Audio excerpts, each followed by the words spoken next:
అందరికీ నమస్కారం. శ్రీమాత్రే నమః.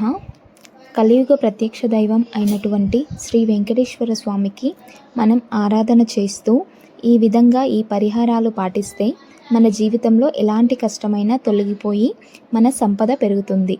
మరి అవేంటో తెలుసుకుందామా? మనకు ఏదైనా కష్టం వచ్చినప్పుడు మనం వెంకటేశ్వర స్వామికి ముడుపు పెట్టుకుంటాం. మీరు ముడుపు కట్టే ముందు కొన్ని జాగ్రత్తలు, కొన్ని నియమాలు పాటిస్తూ స్వామి ముడుపు వేస్తే మీకు చాలా మంచి జరుగుతుంది.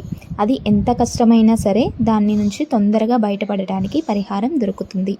ఇక తెలుపు రంగు వస్త్రం తీసుకొని దాన్ని పసుపు కలిపినటువంటి నీళ్ళల్లో ముంచి మళ్ళీ ఆరబెట్టి అది పూర్తిగా ఆరిన తర్వాత ఆ వస్త్రం పసుపు రంగు వస్త్రం అయిపోతుంది. ఆ వస్త్రానికి 4 వైపులా కుంకుమతో బొట్లు పెట్టండి. తర్వాత 11 రూపాయలు లేదా 21 రూపాయి బిళ్ళలు లేదా 54 రూపాయి బిళ్ళలు లేకుంటే 108 రూపాయి బిళ్ళలు మీ ఆర్థిక పరిస్థితిని బట్టి ఆ వస్త్రంలో ఉంచి మూట కట్టాలి. ఈ మూట కట్టేటప్పుడు ఆ మూటకి 3 ముళ్ళు వేయాలి.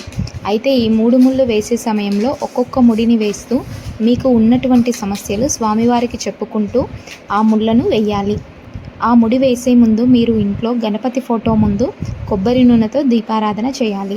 తర్వాత గణపతికి నమస్కారం చేసుకొని ఓం గం గణపతయే నమః అంటూ 21 సార్లు చెప్పుకొని వెంకటేశ్వర స్వామికి ముడుపు కడుతున్నామని గణపతి దేవుడికి చెప్పుకోవాలి.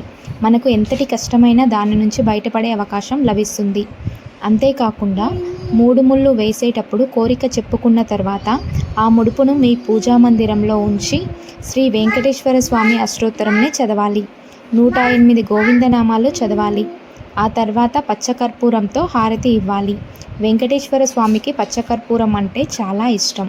ఇలా ముడుపు కట్టిన తర్వాత నీ కోరిక నెరవేరిన వెంటనే ఆ ముడుపు తీసుకొని తిరుమల తిరుపతి వెళ్ళి శ్రీ వెంకటేశ్వర స్వామి హుండీలో ఆ ముడుపులు వేసేటప్పుడు ఆ ముడుపులో ఉన్నటువంటి ధనంతో పాటు వడ్డీ కూడా కలిపి వేయాలి. ఇలా ప్రత్యేకమైనటువంటి విధి విధానాలు పాటిస్తూ వెంకటేశ్వర స్వామిని ముడుపు కట్టుకున్నట్లు అయితే స్వామి యొక్క అనుగ్రహం వల్ల ఎంతటి కష్టమైనా సరే దాని నుంచి చాలా సులభంగా బయటపడవచ్చు.